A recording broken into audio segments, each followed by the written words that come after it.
A paz do Senhor, vamos falar hoje de Josué 18, 19 e 20. No começo desse capítulo, Josué reúne todo o Israel novamente e eles vão para Siló, para onde eles vão fazer ali uma nova tenda da congregação. Agora que eles já estão na nova terra, eles precisam ter uma tenda. E ali na frente dessa nova tenda e diante de todo o povo, Josué dá como uma bronca mesmo neles. Até quando vocês vão negligenciar aquilo que Deus fez, aquilo que Deus deu a cada um de vocês? O Senhor fez uma promessa e disse que vocês poderiam avançar na terra e tomar posse dela.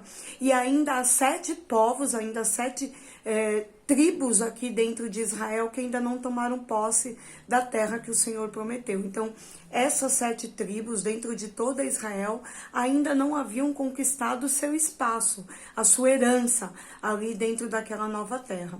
Então, Josué vai e pede que cada uma das tribos levante 3 homens que seriam grandes ali dentro daquelas tribos, para que eles andem por toda a terra, façam delimitações, anotem ali o que eles estão vendo e voltem a Josué, que vai ficar ali aguardando por eles em Siló, para que fale aquilo que eles estão vendo.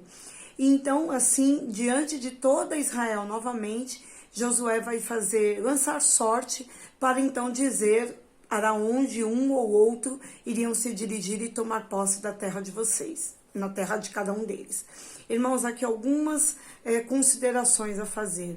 No final do capítulo anterior, quando a tribo de Manassés reclama que a terra que eles têm é pequena, Josué também fala para eles assim, olha, avancem, vocês precisam tomar posse da terra, então subam as montanhas, enfim, tomem posse daquilo que está na mão de vocês, porque o Senhor já deu. E agora, novamente, ele vai lá e fala com aqueles que não tomaram posse, poxa vida, vão à luta, tomem posse da terra de vocês, porque o Senhor já deu. E aqui eu quero fazer essa parte, porque é assim que é colocado na nossa direção, na nossa vida, líderes, que muitas vezes eles nos tiram do comodismo. Deus, ele já liberou palavras de bênçãos nas nossas vidas, mas muitas vezes nós, por medo, por comodismo, por aceitar a situação passivamente, quando a Bíblia diz para não nos conformarmos com tudo que há nesse mundo, mas nós nos conformamos e ficamos paralisados diante de situações que poderíamos muito facilmente viver e ter vitória sobre aquilo. Então, os nossos líderes, muitas vezes, eles nos confrontam com aquilo que nós não queremos ouvir. Mas é para que nós possamos, de fato, avançar. De fato, poder tomar posse daquilo que o Senhor tem dado, porque a parte do Senhor ele já tem dado. Agora precisamos ir lá e tomar posse daquelas terras, ou daquelas conquistas, ou daquelas vitórias especiais que o Senhor tem para cada um de nós. Então ali é lançado sorte, como eu acabei de falar, para que eles então digam, para que Josué diga aonde cada um vai ficar. E aí na distribuição das terras, a tribo de, me perdi agora, a tribo de Ruben vai ficar no meio da tribo de Judá, porque eles estão com uma terra muito grande e, na verdade, eles podem ali, então, ceder um pedaço daquela terra para os seus irmãos, para que eles possam, então, tomar posse dela também. Assim também, como lá no finalzinho, a última tribo a ter a sua sorte lançada é a tribo de Dan. E a terra que eles ganham é uma terra pequena. E aí, então, Josué fala para eles que eles vão tomar posse de outra terra, vão lutar com outro povo, para que eles possam, então, aumentar a terra do pai deles. Inclusive, quando isso acontece e eles tomam posse de fato dessa terra, eles dão o nome dessa terra da tribo de Dan, da terra de Dan, como era o nome do pai deles. Então, assim, a todos eles o Senhor dá uma medida. Quando ele tira lá da tribo de Judá esse pouco dessa terra para ceder aos seus irmãos, é também porque lá atrás Moisés, quando fala que as terras seriam divididas pela quantidade de homens, daquelas terras, daquelas tribos. Então, não poderia ser injusto uma tribo ter uma quantidade maior do que outra. Então, seria equilibrado. Então, ali eles poderiam ter lá cada um o seu pedacinho.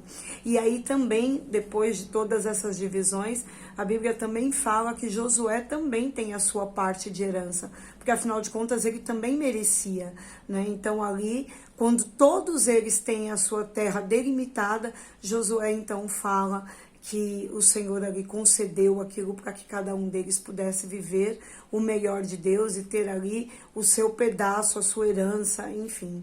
O Senhor novamente reforça aqui com Josué que era necessário que eles tivessem as cidades, de refúgio. Essas cidades de refúgio já foi explicado em outros capítulos também. Era liberado para, como se fosse uma zona neutra, né? Era liberado para aquele que por acaso tivesse cometido um homicídio, mas não intencionalmente, que ele tivesse feito algo e matasse um irmão e este não fosse morto por alguém da família como uma vingança. Então haveriam ali 3 cidades, essas 3 cidades seriam colocadas como cidades de refúgio realmente, e aí então os juízes daquela época iriam dizer se sim ou se não aquela pessoa poderia ser entregue ao seu vingador, mas ali ela, se estivesse dentro daquela tribo, dentro daquela cidade, ela seria protegida. Nesses capítulos, novamente, o Senhor ele vai explicando que Israel teria que ganhar as cidades, que teria que vencer os povos, e ele vai falando cada uma ali da região. É como se fosse uma escritura, né? Então ele diz, essas terras são de Judá, essa terra é de Rúben, essa terra é de Issacar, essa terra é de Jacó. Então o Senhor ele não deixa nada sem ser escrito, ele não deixa nada sem ser delimitado, de uma maneira que ali não houvesse futuramente nenhum tipo de discussão ou briga.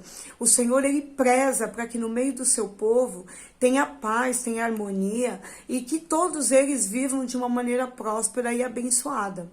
Afinal, ele amava todos eles e era o próprio Deus que estava dando aquela terra para cada um. Irmãos, agora falando de nós, o que o Senhor tem nos dado, que Ele tem nos cobrado que nós venhamos a tomar posse. O que Ele tem falado para você e o que Ele tem falado para mim, para que nós venhamos a reagir, para que nós venhamos a ir adiante, para que nós possamos ir a conquistar de fato. Muitas vezes a gente ouve de pessoas assim, mas Deus quis assim, ou Deus quis assado. Deus não quer o mal de ninguém. Deus muitas vezes permite algumas situações para fazer um bem maior, mas dizer que Deus deseja o mal de alguém ou que a pessoa viva em prova, em luta, em desgraça, não. Não é esse o Deus que nós servimos.